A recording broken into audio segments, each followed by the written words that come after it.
हुआ कंटक बोला, ये देखिए लंकेश, उस द्वारपाल को देखिए, उसने अपने दोनों हाथों को हमारे पुष्पक विमान की ओर उठा रखा है। उसी के हाथों से जो तरंगे निकल रही हैं, उसी के कारण हमारे पुष्पक विमान की गति में मुश्किल उत्पन्न हो रही है।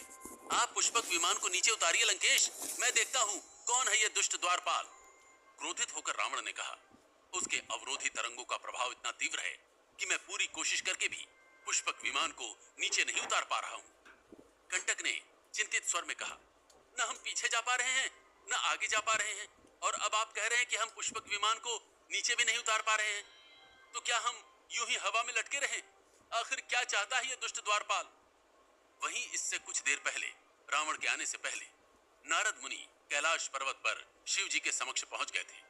नारद मुनि को कैलाश पर महादेव के निर्देशानुसार द्वारपाल नंदीश्वर के द्वारा मुख्य द्वार पर कभी रोका नहीं जाता था। नारद मुनि ने मुख्य द्वार पर वानर रूप धारण कर खड़े नंदी को प्रणाम किया और कहा, नारायण नारायण, ये क्या नंदीश्वर, आपने आज वानर रूप क्यों धारण कर लिया है? वो तो मैंने अपनी दिव्य दृष्टि से आपको पहचान लिया। अगर कोई और देखे तो ये कदापि नहीं जान पाएगा कि आज आपको। नंदी ने नारद की बातों को सुनकर हंसते हुए कहा, जय शिव शंभु, आपने ठीक ही कहा देवर्षि, और आज तो सुबह से अनेक शिवगण मुझे देखकर भ्रमित हो चुके हैं। नारद मुनि ने कहा, नारायण नारायण, वो तो ठीक है नंदीश्वर, परंतु आपने ये रूप धारण ही क्यों किया है? नंदी ने जवाब दिया, मुझे सूचना मिली है कि एक महान शिव भक्त को सताकर कोई अहंकारी अभी कैलाश के ऊपर से वायु मार्ग से गुजरने वाला है। मैं उसको शिव भक्त को सताने के लिए दंडित करने और भोलेनाथ के सामने उसको घसीट कर ले जाने के लिए उसकी प्रतीक्षा कर रहा हूँ। ये सब कुछ मेरे वास्तविक स्वरूप के चरित्र के विपरीत स्वभाव का कार्य है, इसलिए मैंने एक वानर का स्वरूप धारण किया है। जय जय शिव शंभु। हंसते हुए नारद मुनि ने कहा, नारायण नारायण, मैं आपके इशारे को समझ चुका हूँ नंदीश्वर। इसी चिंता का समाधान ढूंढने मैं महादेव के पास आया हूँ। अब आप अपना काम कीजिए और मैं चला महादेव की शरण में। इतना कहते ही नारद जी शिव जी के समीप जा पहुंचे। उन्होंने ध्यान मग्न शिव जी के सामने खड़े होकर कहा, ओम नमः शिवाय, ओम नमः शिवाय। हे देवाधिदेव, आप यहाँ धैर्य पूर्वक ध्यान मग्न हैं और उधर धरती लोक में आपके परम भक्त कुबेर के साथ कितना घोर अन्याय हो रहा है।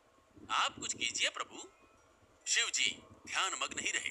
उन्होंने अपनी आंखें नहीं खोली, परंतु उनके मुखमंडल पर हल्की सी मुस्कुराहट नृत्य करने लगी।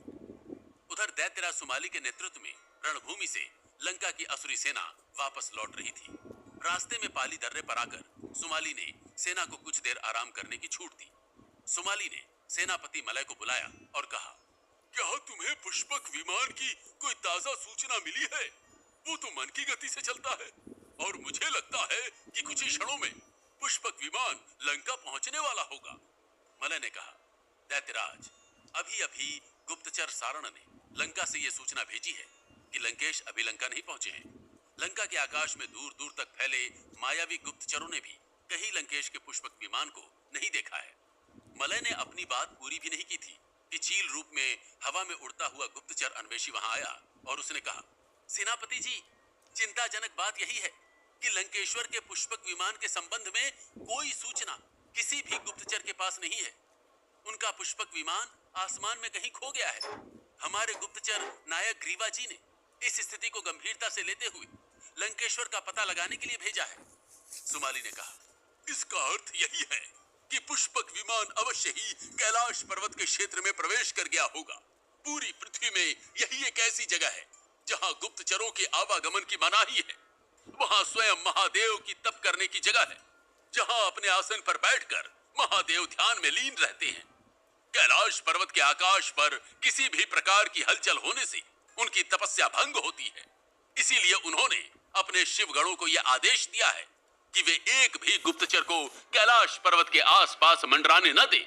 मलय ने कहा, तो अब क्या होगा दैत्यराज? वो सुरक्षित कैलाश पर्वत क्षेत्र से बाहर तो निकल आएंगे ना?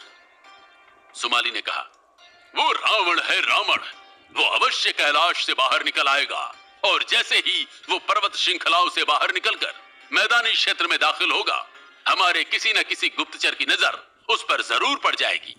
कुछ देर प्रतीक्षा करो मलय, तब तक हम पाली दर्रे को छोड़कर आगे नहीं बढ़ेंगे जब तक हमें रावण और कंटक की कोई न कोई खबर अवश्य न मिल जाए।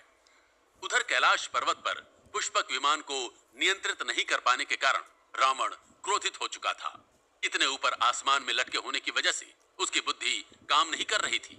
उसने कंटक से कहा, ओ कंटक, जरा द्वारपाल से पूछो कि उसने हमारे पुष्पक विमान की गति को क्यों थाम दिया है।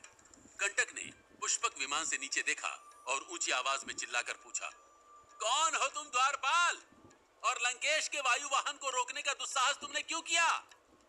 कंटक और रावण ने यह महसूस किया कि बर्फ के पहाड़ पर खड़ा यह द्वारपाल अपनी दिव्य शक्ति से पुष्पक विमान को नीचे खींच रहा था, और कुछ दूरी तक खींचने के बाद उसने पुष्पक विमान को उस स्थान पर लाकर रोक दिया था जहां तक उसकी आवाज आसानी से पहुंच सकती थी। उसने रावण से कहा, क्या तुम्हें यह पता नहीं कि यह कैलाश पर्वत है, यहाँ स्वयं देवाधिदेव भोले शंकर का वास है। इस स्थान पर उनकी इच्छा और अनुमति के बगैर किसी के भी आने जाने पर निषेध है। इस प्रकार के आवागमन से भोले शंकर की साधना में विघ्न उत्पन्न होता है। रावण को ऐसा लग रहा था कि किसी ने उसको बंदी बना लिया है। वो अत्यधिक क्रोध से भर गया था। उसने नंदी से क्रोधित स्वर में पूछा, कौन है जो रावण के आवागमन को रोकना चाहता है। आज तक मुझे इस संपूर्ण धरती पर कोई ऐसा नहीं मिला जिसकी साधना रावण के आवागमन से भंग हो जाती है। वेदों का महाज्ञाता मैं, शास्त्रों का ज्ञानी मैं, नीतियों का महापंडित मैं, मेरे संसर्ग से तो अच्छे अच्छे तर जाते हैं। कौन है ये भोले शंकर जो साक्षात रावण के आगमन को साधना में विघ्न समझता है। नंदी ने क्रोधित होकर कहा, भोले शंकर के बारे में ऐसी उद्दंडतापूर्ण भाषा का प्रयोग करने वाले को दंडित करना मेरा परम कर्तव्य है। तुम्हारी सजा यही है मूर्ख दानव कि जब तक तुम्हें भोले की अपार शक्ति का आभास नहीं हो जाता तब तक तुम यूं ही हवा में लटके रहोगे। अगर बचना चाहते हो तो अपनी आंख बंद करके भोले शंकर से क्षमा की भीख मांग लो, उनकी स्तुति करो, उनके सम्मान में साधना करो, स्तुति गान गाओ, यही तुम्हारी मुक्ति का मार्ग है। नंदी की बात को सुनकर रावण ने जोर से अट्ठाहस किया।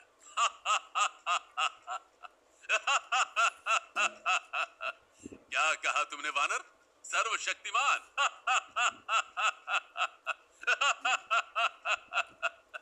धरती पर तो क्या, तीनों लोकों में रावण से अधिक बलवान, शक्तिवान और पराक्रमी कोई और है ही नहीं। मुझे ब्रह्मा जी से अमरता का वरदान प्राप्त है। रावण के अहंकार से भरे हुए उद्गार को सुनकर नंदी ने कहा, अहंकारी, तुझे ज्ञात भी है कि तू क्या बोल रहा है। जिस पूजनीय ब्रह्मा जी से तुझे अमरता का वरदान प्राप्त है, वे जिस आराध्य की स्तुति करते हैं, वे हैं भोले शंकर। इस पूरी सृष्टि में सर्वकालिक सर्वमान्य परम शक्ति अगर कोई है तो वो है भोले शंकर। वे ही सत्य हैं, शिव हैं और सुंदर हैं। वे ही आदि हैं और वे ही अंत हैं। रावण ने हुंकार भरते हुए कहा, तू एक द्वारपाल है, द्वारपाल, समझे? बड़ बोले वानर, और मैं सम्राट हूँ, मैं लंकेश हूँ, मैं दशानन हूँ। मैं विश्व विजय अभियान पर निकला हूँ और एक दिन मैं समस्त राज्यों का स्वामी बनूंगा। तू क्या बात करेगा मुझसे? अपनी सीमा में रहकर ही बात कर, उछल कूद करने वाले दुष्ट वानर। नंदी ने कहा, मेरे वानर स्वरूप का उपहास करने वाले लंकेश, स्मरण रखना, एक दिन ऐसा आएगा जब वानर जाति ही तुम्हें विनाश के मुहाने तक लेकर जाएगी। रावण को नंदी की ये बात अच्छी नहीं लगी। उसने नंदी को दंड देने का फैसला किया। अपनी आंखें बंद करके रावण ने मायावी शक्तियों का आह्वान किया। कंटक ने पुष्पक विमान में बैठे बैठे देखा कि रावण के सिर पर एक तीव्र रोशनी मंडराने लगी है। रावण ने अपना दाहिना हाथ उठाकर उस रोशनी को पकड़ लिया। अगले ही क्षण उसने रोशनी को तीव्र गति से नंदी की ओर फेंक दिया। कंटक ने देखा कि जैसे ही वो मायावी रोशनी नंदी से टकराई, वो मूर्छित हो गई। मूर्छितावस्था में नंदी धम्म से बर्फ की बिछी मोटी परत पर जा गिरा। कंटक ने कहा, आपने ये क्या किया महाराज?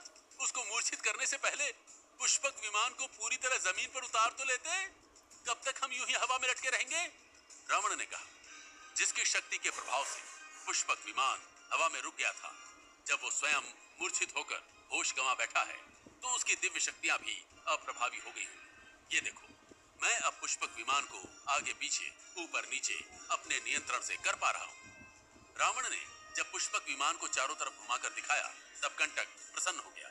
उसने रावण से कहा, अब यहाँ इस स्थान पर अधिक देर तक नहीं रुकते हैं, हमें यथाशीघ्र लंका के लिए प्रस्थान करना चाहिए। अब तक तो हमारी सेना ने भी आधा रास्ता तय कर लिया होगा। रावण ने कहा, हाँ हाँ, लंका के लिए प्रस्थान भी कर लेंगे, परंतु उससे पहले इस दुष्ट वानर द्वारपाल को उसके आराध्य तक पहुंचा तो देते हैं। वे भी तो देखें कि एक उद्दंडी को द्वारपाल बनाने का क्या हर्ष होता है। इतना कहते ही रावण ने मायावी शक्ति का आह्वान करके अपने दोनों हाथों को नंदी की ओर इंकित करके फैलाया और देखते ही देखते उसके हाथों से क्या बकवास है? मायावी रस्सी ये तो इसी फोन का नंबर है। नंदी के समीप जाकर जसराज भी शौक था। उसे शिवाय का अब दिमाग खराब होने लगा था। उसने गुस्से में फोन को दीवार से दे मारा और जोर से चिल्लाया, मुख्य द्वार के कैसी सिचुएशन में डाल दिया मुझे, क्या करूं मैं? तो नाना जी भी सारे राज अपने साथ ही लेकर चले गए।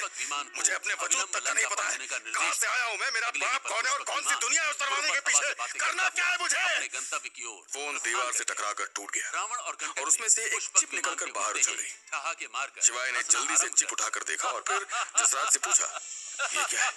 जसराज ने भी ध्यान से चिप देखी, लेकिन उसे कुछ समझ में नहीं आया। उधर हवा में उड़ता उसने गहरी सांस लेते हुए कहा, में नंदी उसी स्थान मेरे पर पास जाकर कोई गिरा जवाब नहीं जहां भोलेनाथ, लेकिन इस चिप का जरूर कोई मतलब है। और तुम इसे संभाल कर रखो, देवर्षि नारद कोई तो होगा जिसे इसके बारे में पता होगा। शिव चरणों में गिरते ही नंदी को होश आ गया। उसने शिव जी को ध्यान मग्न देखकर उनका जयगान किया। और फिर ओम नमः शिवाय, जय जय शिव शंभु। हे प्रभु, आंखें खोलिए। बाहर मुख्य द्वार पर लंका के राजा रावण ने मुझे मूर्छित करके एक ही झटके में हवा में उछाल कर फेंक दिया। प्रभु, उसने स्वयं को सर्वशक्तिमान बताया और कहने लगा, मैं भावी विश्व विजेता हूँ। नंदी की बात को सुनकर नारद मुनि बोले, नारायण नारायण, अहंकार में अंधा होकर कोई और कह भी क्या सकता है? उसने और क्या कहा नंदीश्वर? नंदी ने रोते हुए कहा, उसने मेरे वानर स्वरूप का उपहास उड़ाया। बात अगर मुझ तक होती तो मैं धैर्य पूर्वक सहन कर लेता, परंतु उस अहंकारी लंकेश ने महादेव के अस्तित्व को नकारते हुए मुझसे पूछा कि नंदी के मुख से जैसे ही ये बात निकली कि तभी कैलाश पर तेज आंधियां चलने लगी, बर्फ की फुहारें बरसने लगी। शिव जी के त्रिशूल पर टंगा डमरू हवा के झोंकों से टकराकर डम डम डम डम बजने लगा। नंदी और नारद मुनि ने देखा कि शिव जी ध्यान मुद्रा से बाहर आए और उन्होंने अपनी आंखें खोल दी। अब क्या होगा रावण के साथ? महादेव के गुस्से से मैं खुद अपनी मर्जी से जाना चाहता हूं, जानने के लिए मेरी वजह से देश पर खतरा आने वाला है। सिर्फ मुझसे जुड़ा हर इंसान खतरे में है और मैं